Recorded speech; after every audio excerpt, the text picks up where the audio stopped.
Documents. तो आज हम देखेंगे क्लोज बी, पुलिस रिपोर्ट से भिन्न आधार पर संस्थित मामले। ऐसे मामले जो पुलिस रिपोर्ट पर संस्थित नहीं किए गए, अर्थात परिवाद पर संस्थित किए गए। तो ऐसे मामले का प्रारंभ कैसा होगा?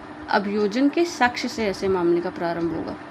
और ये क्यों होगा? पुलिस रिपोर्ट पर संस्थित मामले और पुलिस रिपोर्ट से भिन्न आधार पर संस्थित मामले, इन दोनों मामलों में क्या डिफरेंसेस है? इन दोनों मामलों में मेजर डिफरेंसेस ये हैं कि पुलिस रिपोर्ट पर संस्थित मामले में जो है अभियुक्त को प्रतियां उपलब्ध करवाई जाती है।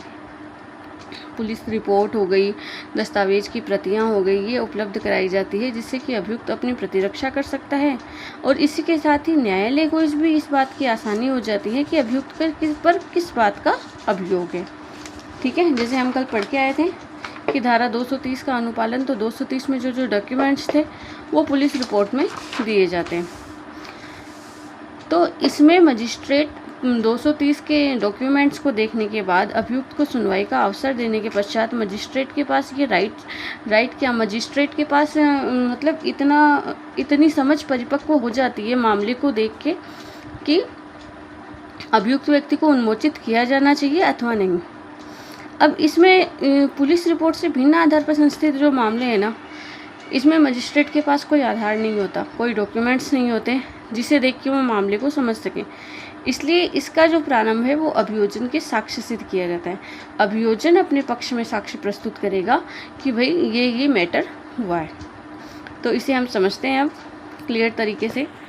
सेक्शन 267 अभियोजन का साक्ष्य, और ये सेक्शन है 239 या 244 CRPC।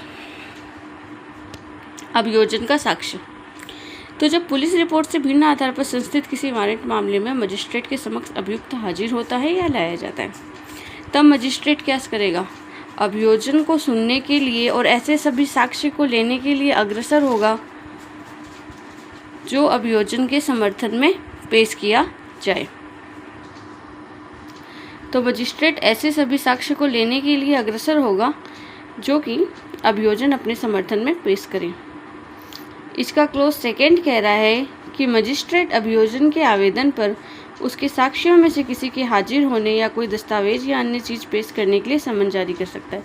अगर अभियोजन ऐसा आवेदन करता है कि उसे किसी साक्षी का या किसी डॉक्यूमेंट को पेश करना है तो उसके लिए मजिस्ट्रेट समन जारी कर सकता है। ये जो हम पढ़ के आए हैं अभी तक। सेक्शन 268 BNSS, अभियुक्त को कब उन्मोचित किया जाएगा? 245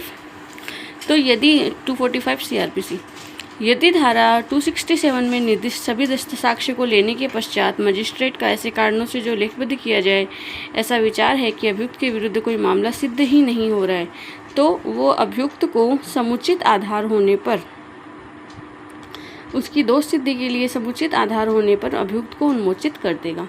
267 में जो अभियोजन ने अपने लिए जो साक्ष्य दिया है, जो दस्तावेज दिया है, जो साक्षी आए हैं, उनको सुनने के पश्चात मजिस्ट्रेट को लगता है कि कोई आरोप नहीं है तो अभियुक्त को डिस्चार्ज कर सकता है। आगे इसका क्लोज सेकंड कह रहा है कि इस धारा की कोई भी बात मजिस्ट्रेट को मामले के किसी पूर्वतन प्रक्रम में अभियुक्त को उस दिशा में अनुमोचन करने से निवारित नहीं कर दी जाएगी जिसमें ऐसा मजिस्ट्रेट ऐसे कारणों से जो लिखबद्ध किया जाएगा यह विचार करता है कि आरोप निराधार है। तो मजिस्ट्रेट जो है इस मामले में पूर्वतन प्रक्रम में भी अभियुक्त को उन्मोचित कर सकता है जब उसे ऐसे कारणों से जो लिखे जाएंगे यह विचार करता है कि ये आरोप ही निराधार लगाए गए हैं। आगे है close section 269 BNSS CRPC, section 245 246 प्रक्रिया जहां अभियुक्त उन्मोचित नहीं किया जाता। अब ऐसी प्रोसीजर जिसमें अभियुक्त उन्मोचित नहीं किया जाता, तो अगर सभी साक्ष्य को लेने के पश्चात या मामले की पूर्वतन प्रक्रम में मजिस्ट्रेट के पास ऐसी राय है कि उपधारणा करने के आधार है कि अभियुक्त ने इस अध्याय के अधीन विचारणीय कोई अपराध किया है, जैसा हम आगे की 2 ट्रायल में पढ़ के आए, और विचारण करने के लिए ऐसा मजिस्ट्रेट सक्षम है और उसकी राय में वो पर्याप्त रूप से दंडित भी कर सकता है, दंडित किया जा सकता है, तो अभियुक्त के विरुद्ध ऐसे आरोप को लेखबद्ध करेगा, लिखेगा।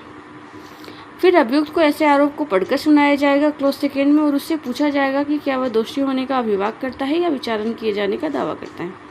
क्लोज 3 में अगर वह दोषी होने का अभिवाद करता है, इसकी इसमें सेशन ट्रायल में और पुलिस रिपोर्ट पर अलग अलग बनी हुई थी, इसमें एक ही क्लोज में सब कुछ आ गया।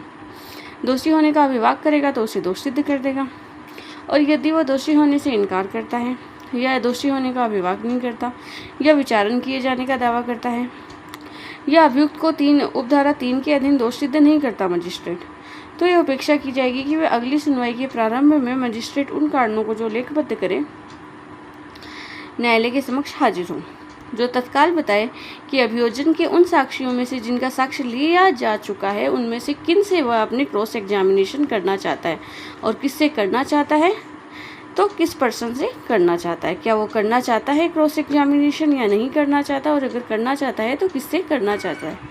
ठीक है, प्रतिरक्षा का साक्ष्य दिया जाएगा।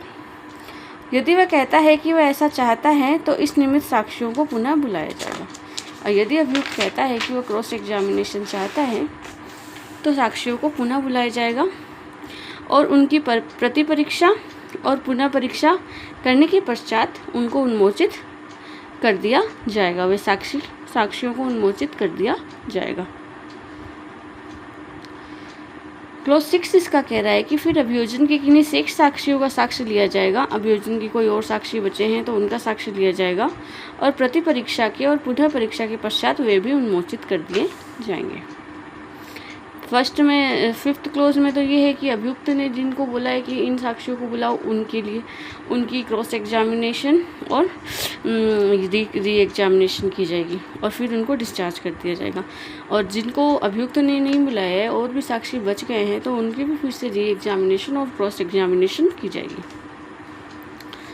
क्लोज 7 इसका कह रहा है कि जहाँ इस संहिता के अधीन अभियोजन को अवसर दिए जाने के पश्चात अभियोजन को संपूर्ण अवसर दे दिया, सभी युक्तियुक्त उपाय कर लिए जाने के पश्चात उपधारा 5 और 6 के अधीन अभियोजन के साक्षियों की प्रतिपरीक्षा की उपस्थिति प्रतिपरीक्षा के लिए सुनिश्चित नहीं की जा सकती है, तो यह माना जाएगा कि ऐसा साक्षी परीक्षा किए जाने के लिए उपलब्ध नहीं हुआ है और मजिस्ट्रेट ऐसे कारणों से जो अभिलिखित करेगा अभियोजन साक्ष्य को बंद कर सकेगा और अभिलेख पर की सामग्रियों के आधार पर मामले में कार्यवाही करेगा।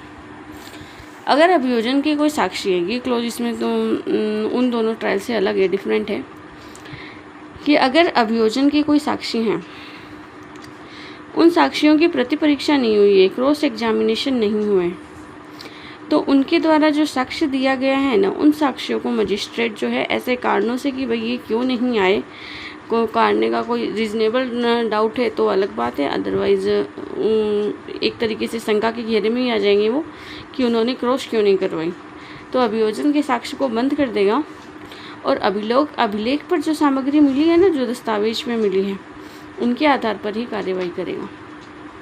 जो साक्षी उपस्थित नहीं हुए हैं, खाली उन्होंने मेन एग्जामिनेशन नहीं करवाई है, क्रॉस एग्जामिनेशन नहीं करवाई है, तो उनकी एविडेंस की कोई वैल्यू नहीं रहेगी। उनके साक्ष्य को न्यायाधीश कारणों को अभिलिखित करते हुए साक्ष्य को एविडेंस को क्लोज कर देगा। सेक्शन 270 प्रतिरक्षा का साक्ष्य। तब अभियुक्त से यह अपेक्षा की जाएगी, जब अभियुक्त को री एग्जामिनेशन क्रॉस का अवसर मिल गया है, उसके पश्चात अभियुक्त से यह अपेक्षा की जाएगी कि वह अपनी प्रतिरक्षा आरंभ करे और अपना साक्ष्य और मामले को साक्ष्य पेश करे और मामले को 266 के उपबंध लागू हुए। तो 266 के उपबंध क्या थे? 266 के यही उपबंध थे कि प्रतिरक्षा का साक्ष्य देना, प्रतिरक्षा के साक्ष्य के उपबंध लागू होंगे। ये थी पुलिस रिपोर्ट से भिन्न आधार पर की जाने वाली ट्रायल। अब इस ट्रायल में कंक्लूजन ऑफ ट्रायल क्या होगी, विचारण की समाप्ति कैसे होगी, इसे हम आगे देखेंगे।